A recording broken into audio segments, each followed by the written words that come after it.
be safe enough to tell their story to, that they were a part of the recovery effort and the observer of the so-called Roswell crash, and that they knew for sure that it was an alien craft. And subsequent sightings, subsequent evidence has reaffirmed all of that we are being visited and have been visited by alien spacecraft and alien beings. And our governments around the world have covered it up.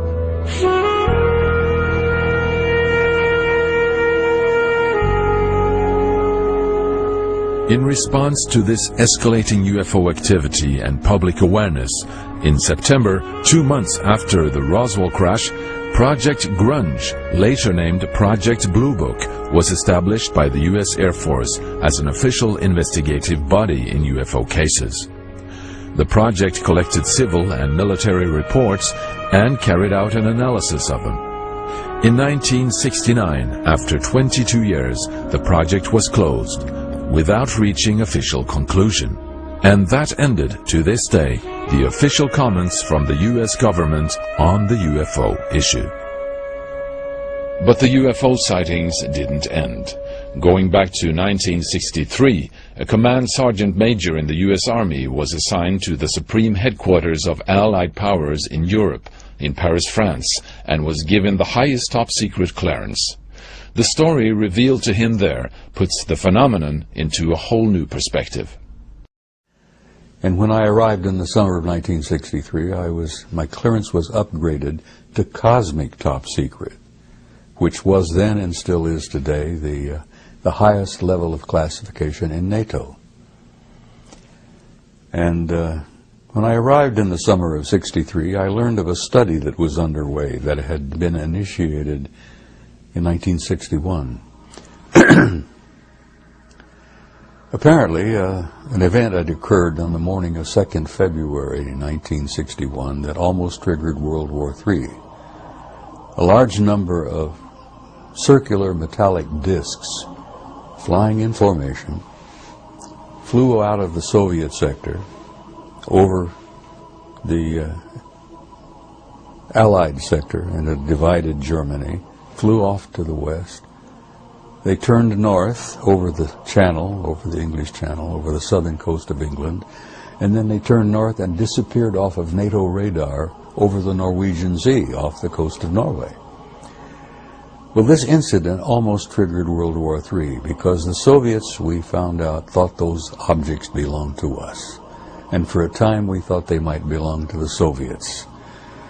We were to find out that they didn't belong to either of us, the Soviets or us, that it was a real story here. And they initiated a study in '61 to determine what in the world is happening here. They concluded after this 3-year study that the planet Earth and the human race apparently had been under some kind of survey or observation for hundreds of years, maybe thousands of years, by several extraterrestrial advanced intelligences. Now that literally, Terry, blew me out of the water. This document, called an assessment, an evaluation of possible threat to Allied forces in Europe, was a secret NATO report on UFOs, distributed in 15 copies in the NATO system. Could that indicate that NATO at that time was fully aware of the UFO and ET presence? The U.S. military took UFOs very, very seriously all through the Cold War and indeed beyond. We have a fair amount of evidence, documentation, military documents, intelligence documents, that show very clearly that the U.S. military encountered objects that did not seem normal, did not look normal, and had extraordinary behavior, violating sensitive airspace, again and again and again. So the question is not, do UFOs exist? The question is, who do they belong to? And indeed, guess what? This was exactly the question I discovered that U.S. military analysts asked. They were no dummies. So they knew there's only a couple of possibilities here. Question number one, back in the 40s and 50s, was, are these Soviet devices?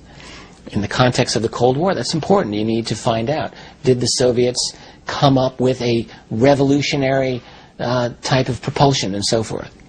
Well, they looked into it, and the answer did not seem to be yes. It looked like it was a no. And indeed, that seems to be the answer today. So then question number 2 is this a secret project that we're doing somewhere in the bowels of the American military complex? That's a fair question. It's entirely possible. But again, it's also possible that that isn't the answer. And indeed, a lot of the evidence doesn't seem to point that way. The fact, for example, that our jet fighters were chasing these objects again and again is one thing that points to that.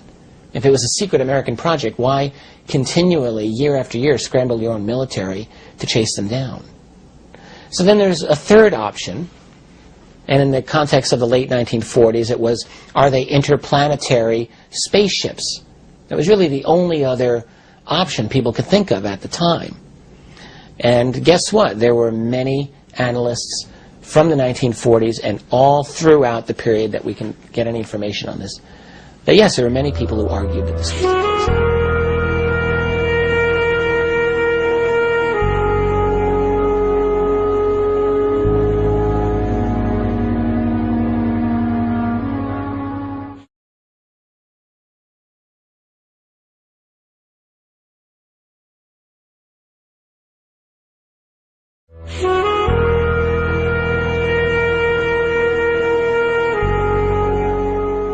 Incredible stories continue to happen.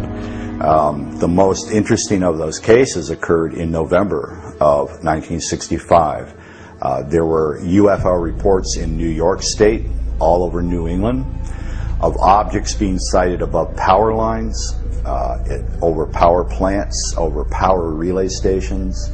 I forget the gentleman's name, but one of the FAA regional directors was flying in a private plane near Syracuse, New York, and they saw a large fiery ball pass over power lines at a place called the Clay Power Substation. And as soon as the object was directly over the lines, from horizon to horizon, all the lights went out as far as this man could see.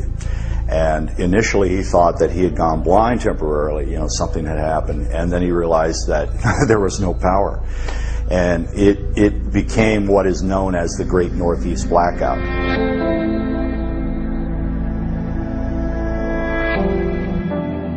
It's an incredible instance on 17 November 1986 that a Japan Airlines plane that was flying from Tokyo to Paris through Alaska encountered 3 large shelled walnut type objects. The largest was described intermittently in different reports as either the size of 1 or 2 U.S. aircraft carriers. They were pacing the plane, they were making aerodynamic movements which were scaring the pilots. It's an amazing incident in that possible 5 different agencies were all tracking these objects at the same time, namely the FAA, the CIA, NASA, the U.S. Air Force, and I presume Japan Airlines when the calls came in. It's one of the most heavily documented cases ever. There's transcripts that come out of the black box that were frightening.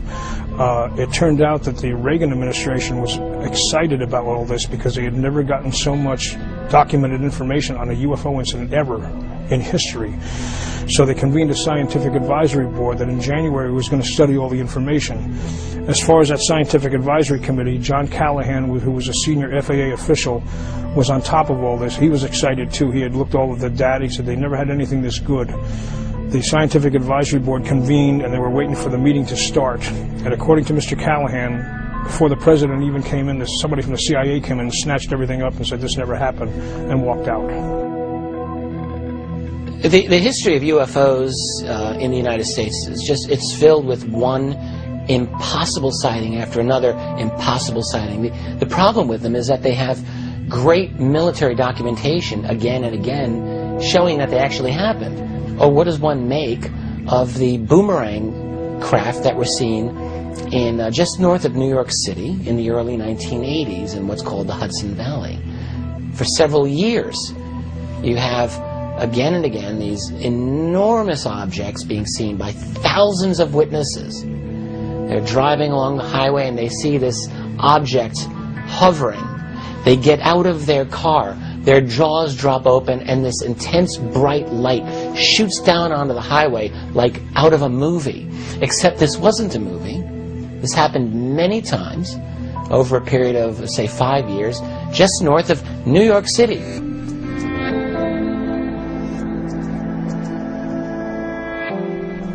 In Great Britain, periods of extensive UFO activity kept the subject warm in the news media. A serving police detective